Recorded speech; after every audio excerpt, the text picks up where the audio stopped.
Mes chers frères et sœurs dans le Seigneur, bonjour, vous qui me suivez devant vos écrans. Mes chers frères et sœurs dans le Seigneur, je suis devant vous pour vous raconter une histoire d'une dame qui a tué son mari. Mais c'était par ignorance de la parole. Mes chers frères et sœurs dans le Seigneur, je vous ai toujours dit que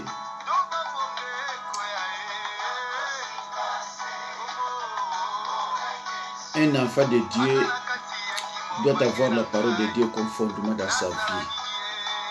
La Bible ne dit pas que mon peuple périt à cause de Satan, le diable. Mais mon peuple périt par manque de connaissance. Ndeko na ngai soki obandi kolanda témoignage oyo nakosenga na yo olanda ngo tina suka. Ozala pe na feuille na yo na stylo ndenge boyebi kenga nazanaka te so na bimi ba verset biblique elandaka. Na banzi na titre bokomona na totiela bino par ignorance elle a tué son mari. Osée 4:6, Nombre 32:23, Psaume 56:7, Proverbe 27:28, Ésaïe 29:15. Bandeko bangai bino bana nzambe obolingi loba bozwa verset oyo bo vérifier o nyonso na bino. Bandeko na ngai ndeko na biso mwasi azalaka 4e bureau, 4e femme, il y a un certain monsieur wana azalaka PDG. Alors bandeko na nga, cette femme voulait à tout prix akoma 2e bureau ou bien 1er bureau. Mais bandeko bokoyoka likambo yo ndenge ezwaki ampleur mosusu. Alors ndenge kaka basi musala bako contacter baninga ba conseil tout ça, azwaki solution ya kokende epai ya nganga pe akendeki. Mes chers frères et sœurs dans le Seigneur, dans Jérémie 17:5, la Bible dit: ainsi parle l'Éternel, maudit soit l'homme qui se confie dans l'homme, qui prend la chair pour son appui et qui détourne son cœur de l'Éternel. Mes chers frères et sœurs, cet homme, il est comme un misérable dans le désert. Mes chers frères et sœurs dans le Seigneur, dans ces versets, la Bible déclare formellement que celui qui s'appuie sur le cœur de l'homme ne peut espérer le bonheur. Mes chers frères et sœurs, maman wana akepa nganga. Akomi kuna nganga apesi ye biloko. Biloko wana ezalaki overdose. Ndeko bolanda malemi tokende. Na overdose wana esalaki que mobali aya okufa, mobali akufi.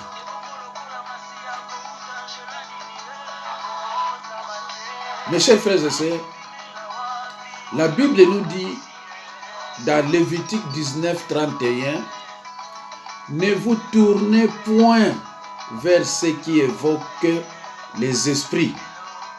Ne les recherchez point de peur de vous souiller avec eux. Mes chers frères et sœurs dans le Seigneur, tout contact avec l'occultisme, même si il a été léger et bref, ouvre une porte d'entrée et infestation des démons. Ndeko na ngai soki yo okendeke pa nganga ou alors ozana mutu oyo akendeke bandako wana, ndeko na ngai nazoloba na yo tika pesa ye conseil akende te, parce que eza nzela ya kufa. Ndeko na ngai pekisa ye de toute façon kokota déjà na permettre ya nganga eza interdit. Jésus-Christ a dit dans Jean 14:6, je suis le chemin, la vérité et la vie. Mais toi, tu as suivi quel chemin? Tu as choisi quel chemin? Tu as choisi le chemin de la perdition. Tu as choisi le chemin de la mort. Ndeko, tatawana aiko kufa. Moi si sikoyo amondinga osala te abime non. Funa kima. Na longo na mboko yo na kini kufa na poto. Comme ça makambo yango elimu etikaka ndengwana. Ndeko nanga simba Bible. Na Nombre 32:23. Bible zolo ba biso boye. Si vous péchez contre l'Éternel, votre péché vous retrouvera. Ndeko na ngai soko péchaki na Kinshasa, okimi oye na France, péché wana ekolanda yo. Soko longwe na France, okesi ko na États-Unis, péché wana eza na yo kaka ndeko na ngai, kosakana te. Kosanje bamboka ezo sala eloko moko te. Mes chers frères et sœurs, maman wana aina poto, aboti bana, mais kimia zala kaka te. Mais moyen pe ayebisa mobali, makambo zala nango ezate. Si vous péchez contre l'Éternel, votre péché vous retrouvera. Mes chers frères et sœurs, Jésus-Christ a dit, je suis le chemin, la vérité et la vie. Et la Bible nous dit encore dans Proverbe 6, 27 à 28, quelqu'un mettra-t-il du feu dans son sein sans que ses vêtements s'enflamment? Ndeko, mama wana bobi mabala soki mibale, mais alala na kimia te. Akendeke ba église, akwa koloba na pasteur te, pona kobanga base ba pasteur. Un jour, kaka ndenge bato ba se renseignaka, a s'informer, balakisi ngai. Abenginga, mais comme d'habitude, basi bazala penza na bosolo te, balinga komimisa peta vérité te, azo kendeke na bakolo ka jambe, azo kendeke papa tala boye, na la lakate, na mona ba pasi boye tout ça bon, likambote. Bon ben ma sœur, soki biloko lobi nanga ozomona yango ndengo yo, c'est que il y a une porte d'entrée, il faut to luka to kanga porte wana. Ndeko nanga yi. Na ko pesa bino mate ya porte d'entrée. Yango na lobaki na bino. Soko zana ndeko. Yo landaka ngai. Tala na droite pa bakoma s'abonner. Finaka kawana suna bimisika maloba liloba ya Nzambe ekoya pa na yo olokende suna ba YouTube yango moko yepa na yo obanika otala mbala moko. Na sena bandaki na lobaki na mois de décembre oyo bokozo ba mateya ya Nzambe belé et janvier février si Dieu le veut ekozala penza même ba 80 même ba 100. Na banzi bato muso bolandaka na banzi botika bango. Alors ndeko na ngai na ebisi mama tokokota na confession de péché et toke na repentance. Tokoti na confession de péché.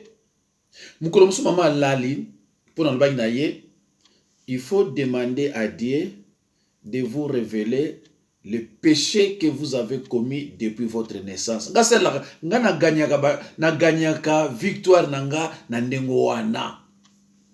Na ganyaka ba victoire nanga na ko délivrer ba na Nzambe na ndengo wana. Mama alali na butu kaka ndenge azo senga ka Nzambe azo lakisa ka ya zo notaka la atala boba cercueil. ne longia moto. Mama benginga ezaki na hiver. Abi papa tala makambo lukilinga papa. Bandoki bakoti nga na ndako wao. Ngabi bazala ndako pa na yo ngai bo mama nazoya tokanga bango. Na démarrer voiture. Ndeko na ngai biso ba pasteur to mona pasi. Ezana batu balobana na bino na munoko me bayebi ko délivrer te pe bakokango te. Na koya koyebisa bino na pesa bino témoignage mi balibe moko ya délivrance moko mama wa to salaye. Il faut voiture et en essence à tout moment. Il faut voiture et assurée. Il faut voiture et en très bon état. Il faut voiture na démarrer na bouton na zaki vert. Na kompa ya mama, na kuti mama na libanda porte. Na tuni maman zo sani non parce que bazana kachanda kuna. Bazana kachanda kwa. Bon lekisanga. Na leki na koti pona kanga bango na moni mutute. Na lui mama na moni mutute. Abia papa na bandi bakimi po amoni yo ngabi no ma sœur. Naza kamara na otekeba. Olingi ba na yo. Ona lingi ba ngabi. So olingi ba na lo bien en vérité. Omoni lero ngati kinda kunanga. Omoni lero ngati kinda kunanga. Telle heure tu vas l'air ni. Tu 3h du matin. Un pasteur doit être dispo. Ngana yao. Lo bien en vérité ma sœur. Abi papa na sina lo baki vérité na ngabi bon maman. Naza kamara na yote ngana bimi na kei. Mais soki ngana kei etalio. Ma sœur nazo loba etalio etelinga songate. Te papa tozaki na kisasa kuna na kinepa nganga siko apesa kinga biloko dacha boye après mobali yango akufaki. Kombo mobali yango nani? Tango atangi nga kombo mobali yango PDG yango camarade ya PDG yango oncle ya camarade nanga. Ngabia akufaki. Bon, donc akufaki, je comprends pas. Après akufi c'est quoi? Oh non, ngam trabo makiye pour na pesa kiye biloko na kufaki ya wanga yake na poto mais biloko zo landanga ezo silate. Ngabi mais ma sœur, pourquoi omipesi mukumba ya ndengo na ke yo moto bomakiye? Bible zo lobanga yo te moto bomakiye ma sœur. Yo bomiete et loko ebomiye eza impudicité.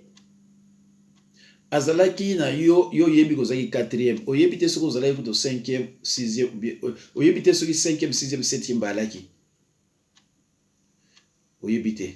Mais yo bomiete impudicité moto bomiye eza yo te. Yo ba utiliser ka na canal. Yo zaki ka canal. Lokola péché na ye lekaki ya trop, allez, Satan ekokota pa na yo et péché canal po ekende ba enchaîner ye akufa. Mais ma sœur, yo za pour rien, mal yo problème na yo, ok, n'est pas nganga, nzela ambiente, mais kolomba ke yo mto bomiye ma sœur te, yo bomiye te, ozana péché de condamnation te. O bomiye te, impudicité mto bomiye, péché oya yo eza condamnation te. Faut comme na bonde la pona yo. Na bonde la pona maman na ebisi ma sœur, tozo continuer musala. Mais ezala mbala suka kokota sonda konganga te. Quels que soient les problèmes, ma sœur, au côté. Tout contact avec l'occultisme, même s'il a été léger et bref, ouvre une porte d'entrée et infestation de démons. Donc, ce qui est pas un ganga, tant que yozo bima, au fond, il y a une porte yomoko, ba démon, ba koute dans notre nayo. Oyo azalaka wana porte ya Satan akobanda ko accompagner yo dira toute ta vie partout yo banokende soki na no briser ba lien wana te basaka na yo. Ndeko na ngai soki yo kenda pa nganga ozoke loko yokoka soni te benganga na 06 51 03 92 89. Soki yo okenda pa nganga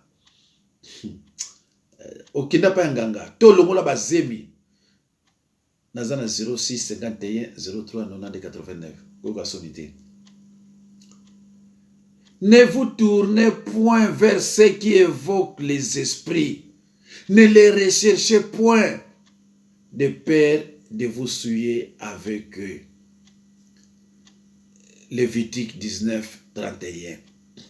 Alors, bandeko, na bondi la ipona mama wana, toke na confession, toke na repentance. Pai mama sikoyo ayaka kozwa kimia. Mama ayi kozwa kimia.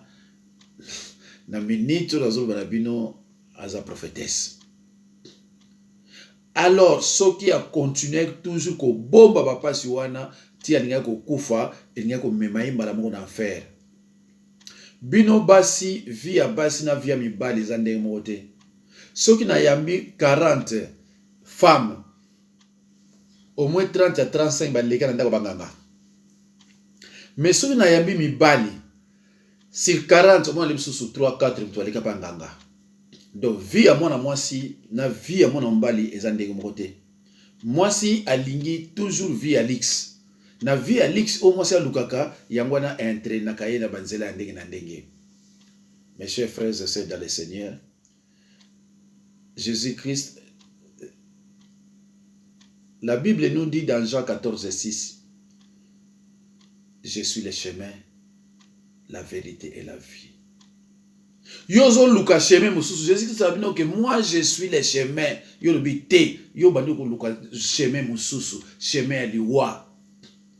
Alors, siko tamu naza ko bima, mama alubinanga, papa, esilite ngabi, esilite nini susu. Abiote papa batumbaka noko na ye, balobaki ye mutazandoki. Ye mutaleye. À cause nanga batumbi noko wana balobi noko wana mutazaki ndoki ye mutaliaki yendo noko akufa lisusu. Nabine ma sœur, oza kominyoko la nzoto passe pour rien. C'est vrai que yo okendaki nzela mabe et entraîner liwa ya mutu. Mais mama yo za responsable ya liwa na yete. Oza responsable ya liwa na yete. Ya cause et conséquence. Ye alanda kinzela nini? Ye alanda kinzela nini? Yo pe ba eko tia yo olanda nzela nini? Ba péché komi na ye belé, komi ba iniquité. Satan za ko utiliser na nega osakana te. Ba eko utiliser yo po yo kene pa nganga. Nganga muta pese ko kisi wana. Oye nango overdose après ya kufi. Ma sœur yo kangai. Osa sorcière te, osa pe sataniste te. Donc osa na péché de condamnation te. Péché irrémissible ezalaka susu te. Soki ye tata wana akendaki na banzela wana te. Alinga kokutana yo te. Alinga pe kokutana liwa te. Mais nzela oyo ye amemaki ezaki nzela ya liwa. Les chemins de la mort. La voie de la mort. Yamone memakiye ti na kufa pe akufi. Longola ngo na mutu na yo ke yo ke li felo pona yango te. Longola na mutu na maser. Nzela o ya kendaki ya basi belé 4 5 6 7. Et entraîner ye na kati ya basi ona ya bana o kenda bango abana ko zopi ba démon. Chaque relation sexuelle pécheresse avec quiconque ils ont entraîné ba démon les autres pesa ye basi belé ti ba pe ko utiliser yo soko tangi na 1 Corinthiens 6 18 bazoloba kuna Paul fait une distinction de péché extérieur et de péché intérieur. Quelque autre péché qu'un homme commette, ce péché est hors du corps. Mais celui qui se livre à l'impudicité pêche contre son propre corps. Et ça dit wa ndeko. Yango ne maki na liwa papa na kufaki. Alors yo contente-toi ya kosalela nzambe. Contente-toi ya kosalela nzambe. Et s'il ko tiamo suna motema te, le quoi to sali confession na repentance et s'il nous avons un Dieu qui écoute qui écoute et qui répond aussi. Nzambe répondaka. Et nzambe ko purifier yo na masumu no nyoso sala ki wana o ya mabeba nzela no nyoso wana. Et tango sa purifier yo, ma sœur yo kende. Ozaki ndokite, ozaki sataniste te, mais ozala okwesa maki. Okwesa mano okwesa maki entraîner et l'homme moko mabe mais ko tchao na motuté. Oko kende jamais li felo pona yango. Bande kunanga ye bino mto kende pa nganga. Bino mto zona ba problème ndenge na ndenge. Nazo ba bino bien.